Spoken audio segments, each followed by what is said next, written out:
Have you ever stepped into a city and felt something shift in your spirit, as if the air itself was warning you, as if the walls were whispering, as if unseen eyes were watching every move you made? It wasn't paranoia. It wasn't your imagination. Some places aren't just built on land. They're built on ancient agreements, silent pacts, hidden rituals, forgotten blood, and no one talks about it. Not on the news, not in history books, but the atmosphere doesn't lie. You feel it in your bones. Cities where the light flickers, even under the sun.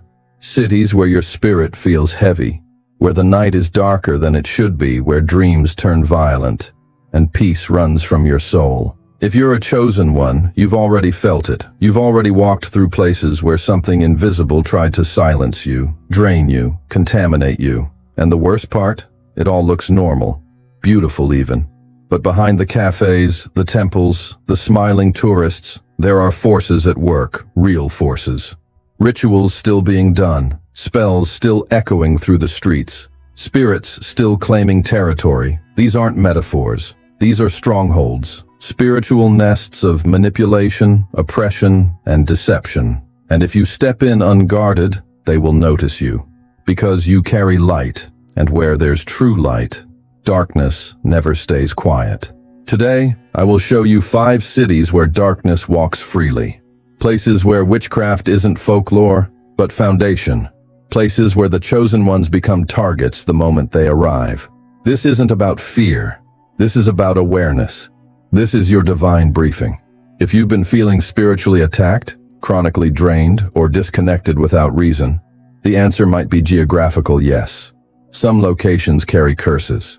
Some cities weren't made for you to thrive in, and the enemy knows it. That's why you're watching this, because your spirit knows something's off. So stay with me. Every second of this video will reveal something most people will never understand. And when we reach the 5th city, you'll realize this message came right on time. Before we continue, if this resonates with you, click the like button now. Not as a favor to me, but as a declaration. I choose to stay spiritually awake. Subscribe if you haven't. This isn't just content, this is spiritual intelligence. And comment 99 below, because Psalm 99 speaks of a God who reigns in power and justice, even over the darkest lands. Let's begin. City number 1, Salem, Massachusetts, USA. The city that never forgot. Salem looks harmless at first glance. Charming streets, wooden houses, little shops with candles and crystals, friendly tour guides talking about history. But history doesn't linger the way Salem does. The energy here doesn't sit quietly in the past. It breathes, it moves, it remembers. And the moment a chosen one steps into this city, the atmosphere reacts as if the ground itself knows who you are. Because Salem is not a museum, it's an echo of unresolved screams, broken souls, and rituals disguised as folklore. People love the stories, but they forget that stories start with something real. In Salem, witchcraft isn't a chapter in a book, it's a frequency, a vibration woven into the soil. And while tourists snap photos of symbols painted on windows, they have no idea that some of those symbols were never meant for entertainment. They were markers, seals, coordinates of spiritual activity that never fully shut down. The rituals may have changed names, become modern, aesthetic, or harmless, but the intention behind many of them still touches forces that don't play games, forces that recognize spiritual authority and respond to it. When a chosen one walks through Salem, the air shifts. It tightens around your chest. You're not imagining it. It's spiritual resistance. This city tries to read you. It tries to see what you carry.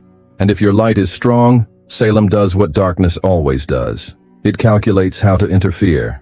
Some chosen ones report sudden headaches. Others feel a wave of sadness with no explanation. Others experience intense dreams after leaving, as if something followed them home, desperate for one last whisper. That's because Salem is not passive. It's active. It's a spiritual archive that still wants to feed. But here's what most people don't know. The true danger in Salem is not the rituals performed centuries ago. It's the rituals happening today, hidden behind wellness practices, meditation circles, ancestral workshops, and energy gatherings. Many of them open doors, real doors, and leave them unlocked. And a city where multiple portals stay open becomes a magnet for wandering spirits, fractured energies, and the kind of entities that crave the sensitivity of a chosen one. If you're unguarded here, your mind becomes the battlefield, your emotions become the entry point, and your spirit becomes the reward. Salem doesn't attack loudly, it seduces quietly. It whispers ideas into your thoughts. It drains your discernment slowly. It makes you second-guess your intuition. And the most dangerous part? It appears gentle on the outside, beautiful even. But the greatest traps are always wrapped in beauty. The enemy knows that well. And yet, there is something even deeper hidden in Salem. Something most people will never sense, but every chosen one will eventually feel a wound. An ancient wound in the atmosphere. A wound created by injustice, fear, manipulation, and death. That wound became a doorway, and that doorway became a cycle. And that cycle still spins today, pulling spiritually unprotected people into confusion, obsession, and darkness disguised as enlightenment. But if everything I've said so far unsettles you, then good, because you need to hear this. Salem reacts strongest to those whose calling threatens darkness. If you feel heaviness there, if you feel watched, if you feel spiritually pressed, it's because the city recognizes your assignment. You are not vulnerable. You are noticed. And the deeper truth? Salem isn't the most dangerous city on this list, not even close. If this place already makes your spirit alert, wait until you hear what hides in the next one, because the second city doesn't just whisper to your soul, it tries to rewrite it. City number 2, Glastonbury, England, where mystic means manipulation. There are places that don't shout darkness, they sing it softly. Places where the air smells like incense. The people speak of peace, and every corner promises spiritual awakening. Glastonbury is one of them. Crowned as a sacred site, wrapped in legends of Avalon and divine healing, it seduces thousands who seek truth. But here's what most don't see. The danger in Glastonbury isn't in its shadows, it's in its false light. This is not a city ruled by obvious evil. No blood on the walls, no screams in the night. Instead, you find symbols of supposed divinity everywhere. Crystals, pyramids, wands, sacred springs. People gather to chant, to manifest, to align. But align with what? That's the question few dare to ask. Because the energy here is not neutral, and the moment you surrender to it without spiritual discernment, you step into a current that pulls you away from clarity and toward confusion. Glastonbury sits directly over powerful ley lines, ancient energetic pathways many believe influence spiritual activity. But not every energy current flows from heaven.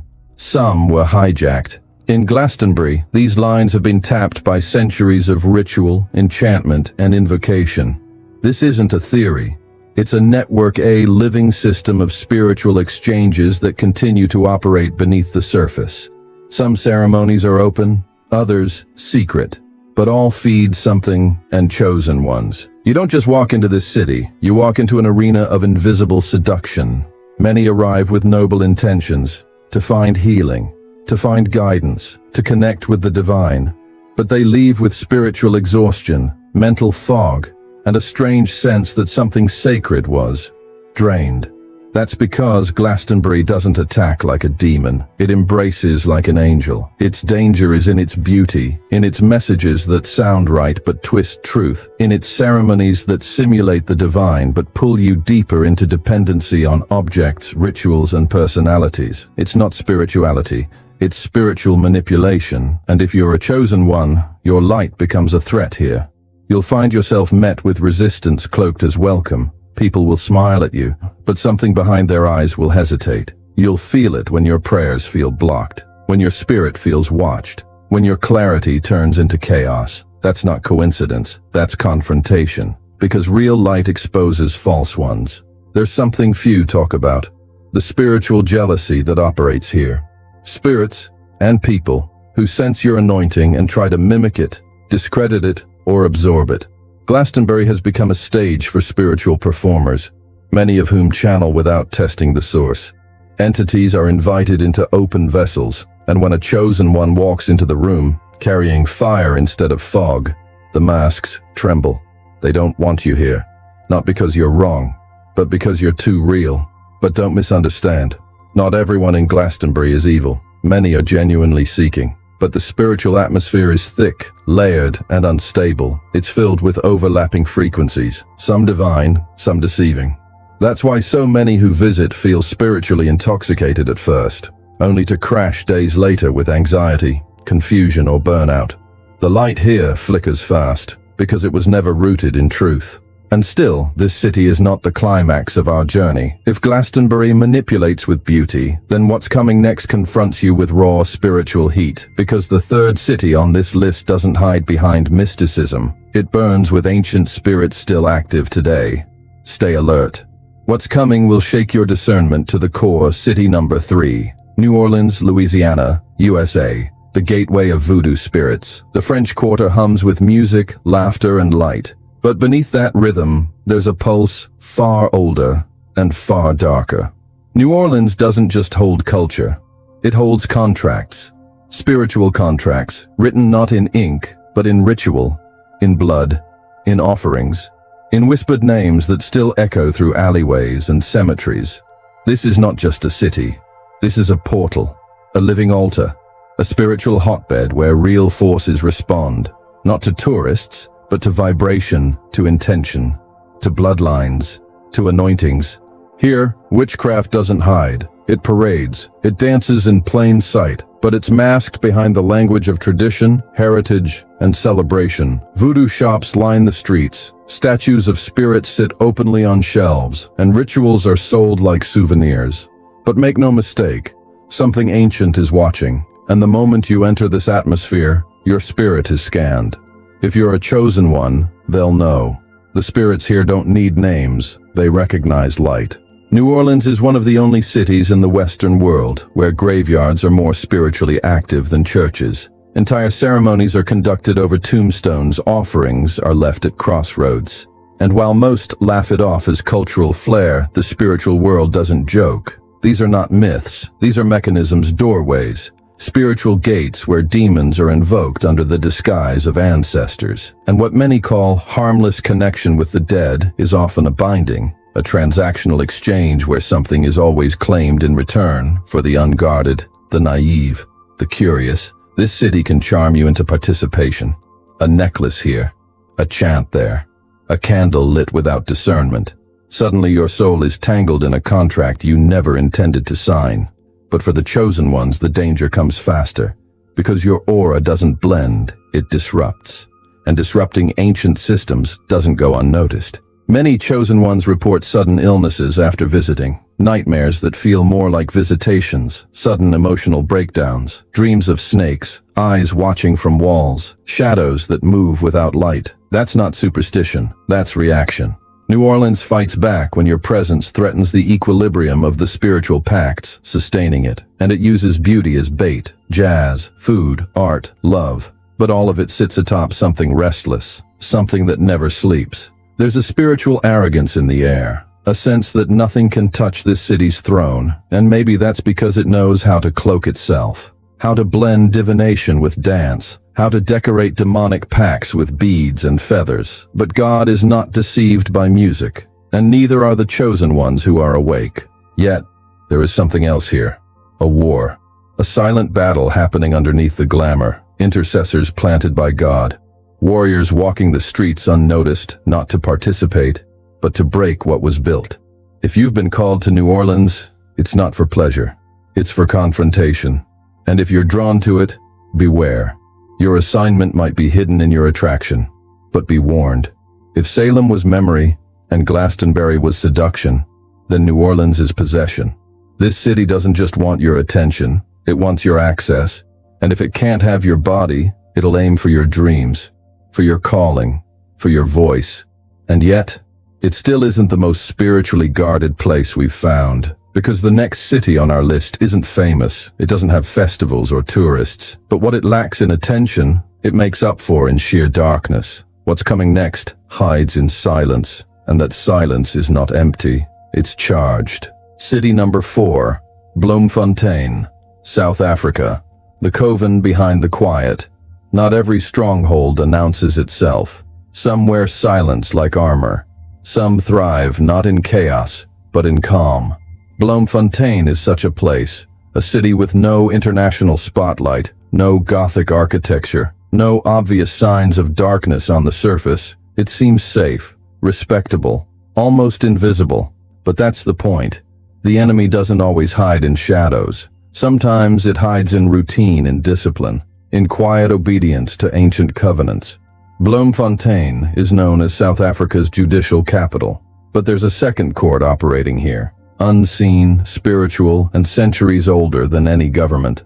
A court of blood, a court of spirits, a court where ancestral debts are paid in flesh and bone. Underneath the structure, beneath the concrete and order, are layers of rituals that never stopped. They simply went underground, and there, in that silence, a different kingdom reigns. Locals speak in whispers, if at all. But if you stay long enough, if you listen beyond what's said, you'll hear it. Stories of children disappearing, of animals found without organs, of dreams that leave people breathless and bruised. And always, the feeling that something beyond comprehension is active, aware, and territorial. You can feel it at night when the city stills. It's not the absence of sound that disturbs you. It's the presence of something else. Watching, waiting.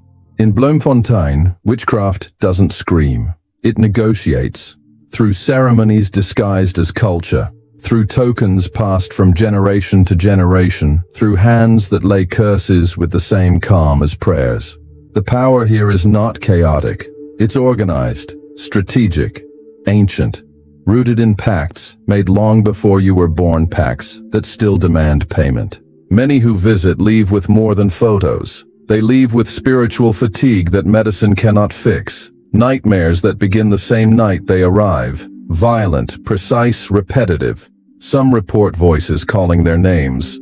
Others wake up with scratches, and some don't even realize they've been touched until their peace starts leaking slowly, days or weeks later. What makes Bloemfontein dangerous is not the rituals themselves. It's the normality, the way spiritual darkness has been normalized, absorbed into the rhythm of life. No dramatic exorcisms, no visible cults, just energy, thick, invisible, intelligent. It knows when you're unaware. It waits until you drop your guard. And if you're spiritually open but not spiritually rooted, this city will not just touch you, it will claim something from you.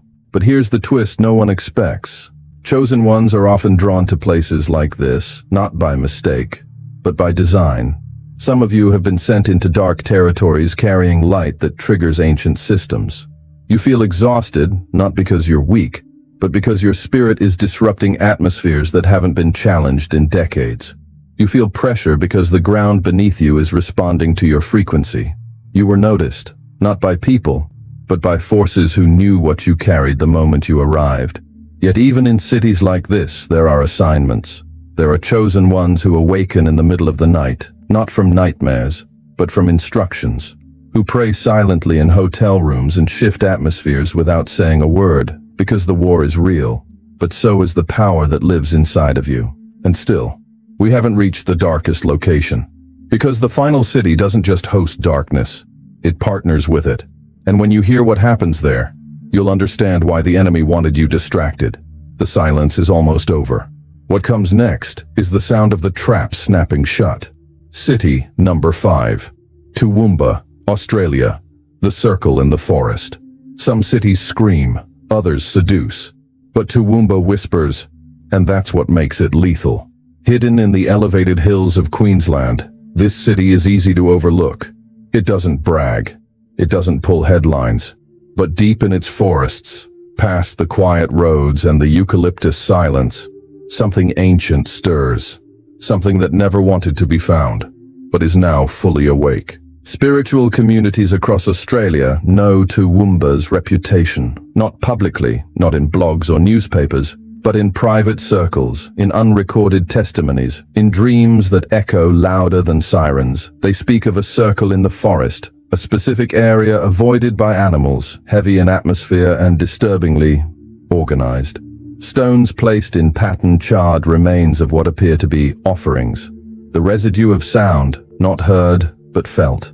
It's not a tourist destination. It's a spiritual access point, and those who've stepped into it without divine covering describe the same feeling, something watching from beneath the roots. You see, Toowoomba doesn't rely on urban distraction. Its power lies in isolation. The farther you go from the city's heart, the closer you come to a reality most people deny. There are gatherings here, unmarked, unspoken, cloaked in words like energy alignment or forest cleansing, but those who attend often experience hours of missing time.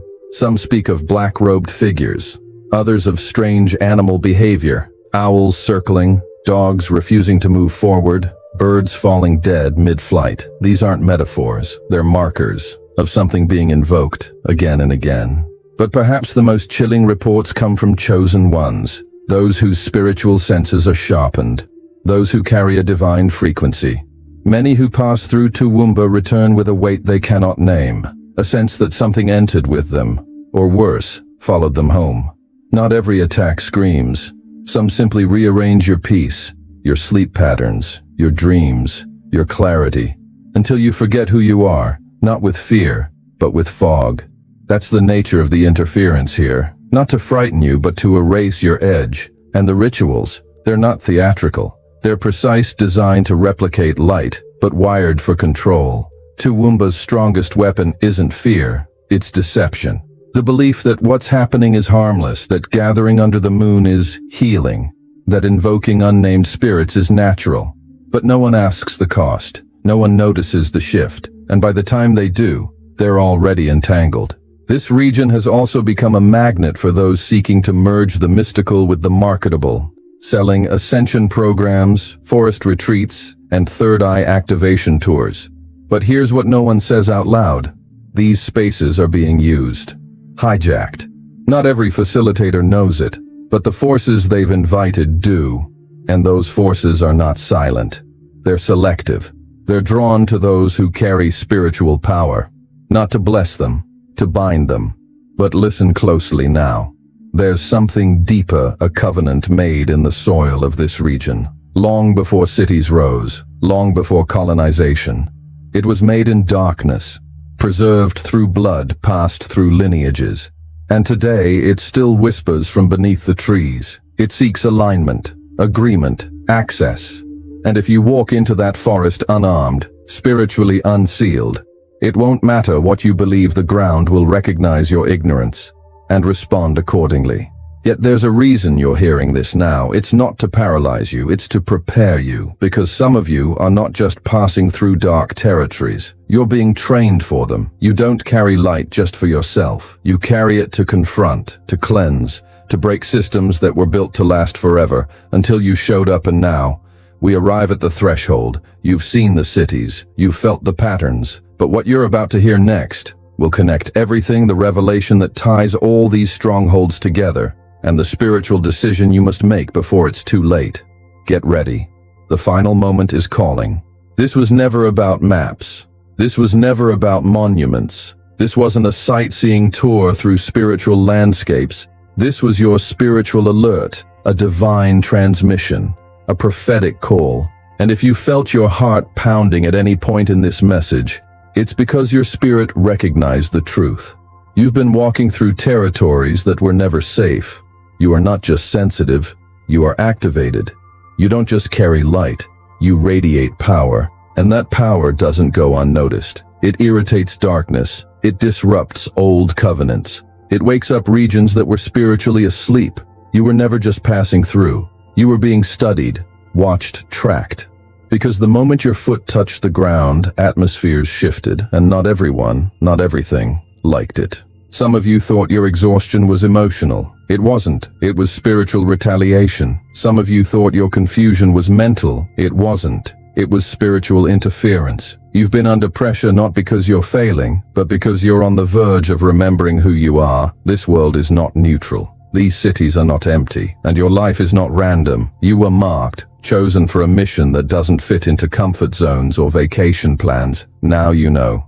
And with knowledge comes responsibility. You can't walk blindly anymore. You can't dismiss strange atmospheres as coincidence. You can't enter spiritual war zones dressed like a tourist. You are a divine weapon, and your ignorance has a cost. But now that veil is gone, now you see. Now you understand. Some places are portals, some are prisons, and some were waiting just for you. But here's what darkness forgot. The same way they saw you, heaven saw you first. The same way the enemy prepared traps, God prepared exits, and you're not walking alone. You're not fighting from fear. You're rising in authority. You're moving in wisdom. You're stepping into places now not as prey, but as prophecy fulfilled. Every attack has trained you. Every detour has sharpened you. And every city you pass through from now on will feel the weight of your calling before you say a word. Now, breathe. Lift your head. You've made it to the end, but this is really just the beginning. Type, "I carry holy fire" in the comments if you feel the flames awakening in you again. And if this message stirred something deep in your spirit, don't keep it to yourself. Share it. Be the voice that wakes up another sleeping warrior. Because now you know, you were never lost. You were never ordinary. You were never safe. You were chosen. And wherever your feet go next, the atmosphere will know your name.